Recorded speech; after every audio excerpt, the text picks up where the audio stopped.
بسم اللہ الرحمن الرحیم۔ اس ویڈیو کو ضرور لائک کرو اور چینل کو سبسکرائب کرو۔ حضرت عبداللہ بن مسعود رضی اللہ تعالیٰ عنہ سے روایت ہے کہ ایک صاحب سے ایک صغیرہ گناہ ہو گیا۔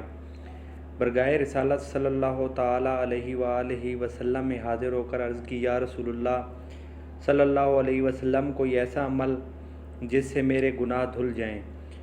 اس وقت پارہ نمبر 12 سورہ ہود کی آیت نمبر 114 نازل ہوئی۔ حضرت جبرائیل امین علیہ السلام نے آ کر عرض کی، یا رسول اللہ صلی اللہ تعالیٰ علیہ وسلم، کہہ دیجئے کہ یہ عمل ان کے گناہوں کو دھو ڈالا۔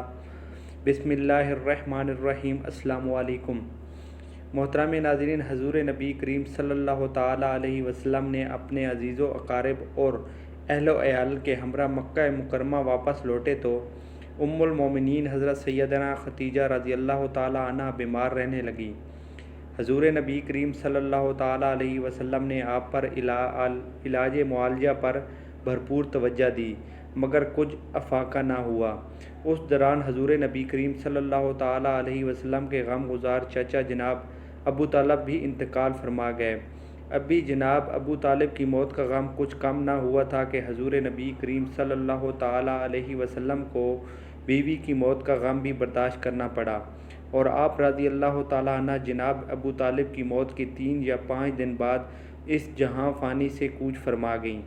چند ہی دنوں میں 2 غم گسار ہستیوں کے وصال نے حضور نبی کریم صلی اللہ تعالیٰ علیہ وسلم کو بے حد غمگین کر دیا۔ یہی وجہ ہے کہ حضور نبی کریم صلی اللہ تعالیٰ علیہ وسلم نے اس سال کو عام الحزن کا نام دیا۔ حضور نبی کریم صلی اللہ علیہ وآلہ وسلم کی پہلی آرزو تھی کہ ان کے چچا ابو طالب ایمان سے سرفراز ہوں۔ یہی وجہ تھی کہ حضور نبی کریم صلی اللہ علیہ وسلم وقتاً فوقتاً انہیں اسلام کی دعوت دیتے رہتے تھے، تاکہ حضور نبی کریم صلی اللہ تعالیٰ علیہ وسلم سے اسلام کی حمایت اور دین اسلام کی بدولت وہ جنت الفردوس میں اعلیٰ مرتبہ کے حقدار ہوں۔ روایت میں آتا ہے، جناب ابو طالب مرض الموت میں مبتلا ہوئے تو اس وقت حضور نبی کریم صلی اللہ تعالیٰ علیہ وسلم آپ کے پاس تشریف لائے اور ایک مرتبہ پھر اسلام قبول کرنے کی دعوت دی۔ جناب ابو طالب نے جو جواباً کہا، یہ بھتیجے، میں جانتا ہوں تو میرا خیر خواہ ہے، لیکن میں اس سے بھی ڈرتا ہوں کہیں قریش والے یہ نہ کہنے لگیں کہ میں موت کے ڈر سے میں مسلمان ہو گیا ہوں۔ پھر حضور نبی کریم صلی اللہ تعالیٰ علیہ وسلم کے واپس جانے کے کچھ دیر بعد ان کا وصال ہو گیا۔ حیدر کرار حضرت سیدنا علی ابن ابی طالب رضی اللہ تعالیٰ نے حضور نبی کریم صلی اللہ علیہ وآلہ وسلم کو اپنے وصال کی خبر دی۔ حضور نبی کریم صلی اللہ علیہ وسلم کی آنکھوں سے آنسو جارو ہو گئے۔ حضور نبی کریم صلی اللہ تعالیٰ علیہ وسلم نے حیدر کرار کو حضرت سیدنا علی سے فرمایا، جاؤ اور ان کی تجہیز و تکفین کا انتظام کرو۔ پھر حضور نبی کریم صلی اللہ تعالیٰ علیہ وسلم نے جناب ابو طالب کے جنازے میں شمولیت اختیار کی اور حضور نبی کریم سے اس موقع پر فرما رہے تھے کہ اے میرے پیارے چچا، آپ نے میرے ساتھ صلح رحمی کی اور میرے حق میں کبھی کوتاہی نہیں کی۔ اللہ عز و جل اس کے بدلے آپ کے ساتھ صلح رحمی کرے، آپ کو نیک اجر عطا فرمائے۔ جناب ابو طالب کا نام ہمیشہ اچھے لفظوں میں لیا جاتا ہے اور لیا جاتا رہے گا، کیونکہ انہوں نے ہر مشکل کی گھڑی میں حضور اقدس صلی اللہ تعالیٰ علیہ وسلم کی اعانت فرمائی۔ جیسا کہ گزشتہ میں بیان ہوا، جب آپ کا وصال ہوا تو حضرت سیدنا عباس بن امیہ نے دیکھا کہ ان کے بھائی کے ہونٹ ہل رہے ہیں۔ انہوں نے حضور نبی کریم صلی اللہ علیہ وسلم سے کہا کہ اے بھتیجے، اللہ کی قسم میرے بھائی نے وہی کلمہ پڑھا جس کا حکم آپ صلی اللہ علیہ وسلم نے انہیں دیا تھا۔ مورخین لکھتے ہیں کہ جناب ابو طالب نے وصال سے قبل قریش کو وصیت کرتے ہوئے فرمایا، میں تمہیں اپنے بھتیجے محمد صلی اللہ تعالیٰ علیہ وسلم کے ساتھ بھلائی کا حکم دیتا ہوں، اور وہ امین اور صادق ہیں۔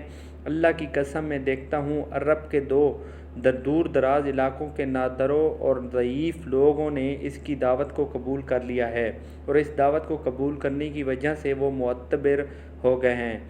جو ان کی دعوت کو قبول کرے گا وہ ہدایت پائے گا، اور میری زندگی وفا کرتی تو میں ان کے ساتھ جنگوں میں شامل ہوتا اور ان کی کفالت کرتا۔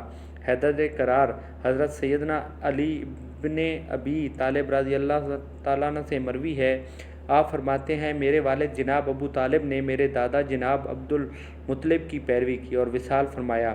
جب ان کا وصال ہوا تو انہوں نے مجھے وصیت کی کہ مجھے جناب عبد المطلب کی قبر میں دفن کرنا۔ میں نے حضور صلی اللہ علیہ وسلم کا ان کی اس وصیت کا ذکر کیا تو حضور نبی کریم صلی اللہ علیہ وسلم نے فرمایا جس طرح انہوں نے کہا ویسا ہی کرو۔ پھر ہم نے انہیں غسل دیا اور جناب عبد المطلب قبر پر لے گئے۔ جب ہم نے جناب عبد المطلب کی قبر کو کھولا تو میں نے انہیں قبلہ رخ لیٹے دیکھا۔ حضرت سیدنا حمزہ کا قول ہے کہ جناب ابو طالب الایمان تھے اور کسی بھی مشرک کی حمایت نبی کے لیے سرے سے بھی حرام ہے۔ جناب ابو طالب کے مسلمان ہونے کا علم حضور نبی کریم صلی اللہ علیہ وسلم کے اس فرمان سے بھی ہوتا ہے کہ حضور نبی کریم صلی اللہ علیہ وسلم نے ایک موقع پر فرمایا کہ کسی نبی کے لیے جائز نہیں کہ وہ کسی مشرک سے اپنے دین کے لیے مدد لے۔ کئی تذکرہ نگاروں نے ذکر کیا ہے کہ جناب ابو طالب نے اسلام قبول کر لیا تھا مگر انہوں نے اپنے ایمان کو دوسروں سے خفیہ رکھا۔ علامہ ابن حجر عسقلانی عبداللہ بھی ان کا تذکرہ نگاروں میں ہے جو اس بات کی تصدیق کرتے ہیں کہ جناب ابو طالب نے اسلام قبول کیا تھا، اور آپ نے اپنی تصنیف و الصحابہ میں جناب ابو طالب کے اس قول کا بطور تصدیق پیش کیا۔ جب مشرکین مکہ کے اکابر سردار اکٹھے ہو کر جناب ابو طالب کے پاس آئے اور انہوں نے حضور نبی کریم صلی اللہ علیہ وسلم کی شکایت کرتے ہوئے کہا تھا تو وہ ہمارے معبودوں کو باطل ٹھہراتے ہیں، اور پھر حضور نبی کریم صلی اللہ علیہ وسلم نے ان مشرکین کے جواب میں فرمایا تھا اگر یہ میرے ایک ہاتھ پر سورج اور دوسرے ہاتھ پر چاند بھی رکھ دیں تو میں حق بات کہنے سے پیچھے نہ ہٹوں گا۔ اس موقع پر جناب ابو طالب نے کہا تھا کہ اللہ کی قسم میرا بھتیجا درست کہتا ہے۔ علامہ ابن حجر عسقلانی رحمۃ اللہ علیہ فرماتے ہیں جناب ابو طالب کا یہ کہنا کہ میرا بھتیجا درست کہتا ہے اس بات کو ظاہر کرتا ہے کہ آپ نے حضور نبی کریم صلی اللہ علیہ وسلم کی تصدیق کی اور زبان سے یہ الفاظ ادا کیے تھے۔ حیدر قرار حضرت سیدنا علی ابن ابی طالب رضی اللہ تعالیٰ عنہ کی والدہ ماجدہ حضرت فاطمہ بنی سنجابت اسد ہیں۔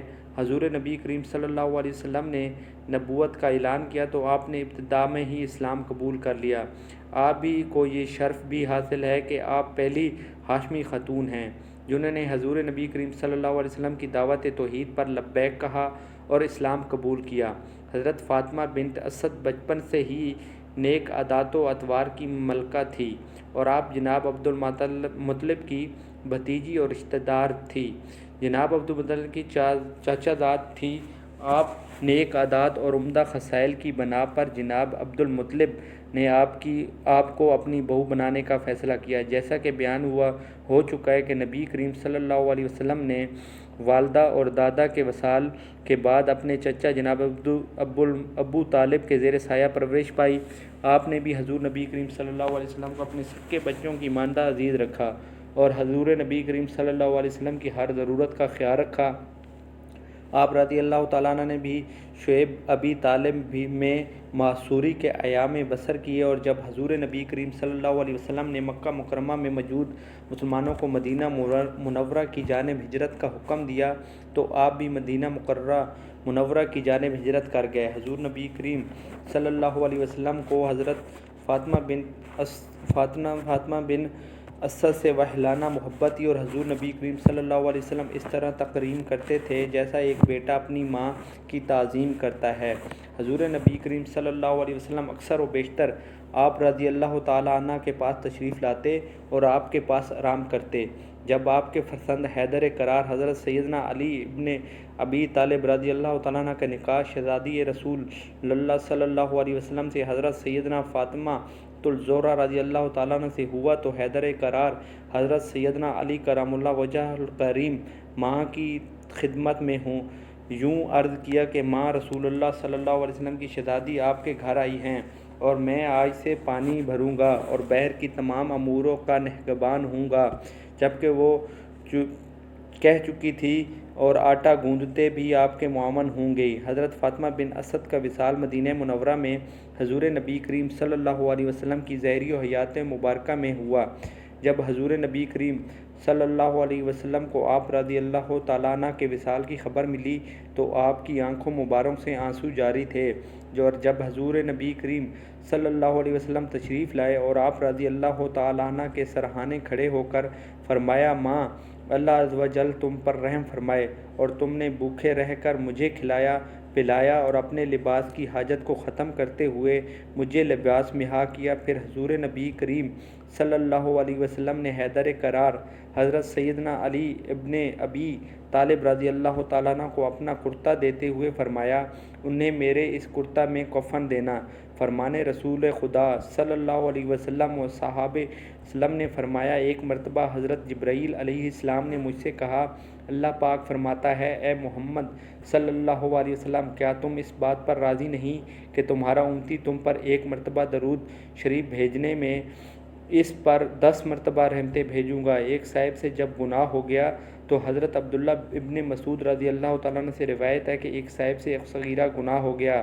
برگاہ رسالہ صلی اللہ علیہ وسلم میں حاضر ہو کر عرض کی، اس پر پارہ نمبر 12 سورۃ ہود کی آیت نمبر 114 نازل ہوئی۔ ترجمہ، اور دن کے آخر میں اور رات کے آخر میں نماز پڑھا کرو، بے شک نیکیاں برائیوں کو دور کر دیتی ہیں، اور نماز قائم رکھو دن کے دنوں اور کناروں اور کچھ رات کے حصوں میں، بے شک نیکیاں برائیوں کو مٹا دیتی ہیں۔ یہ نصیحت تمام امت کے لیے ہے۔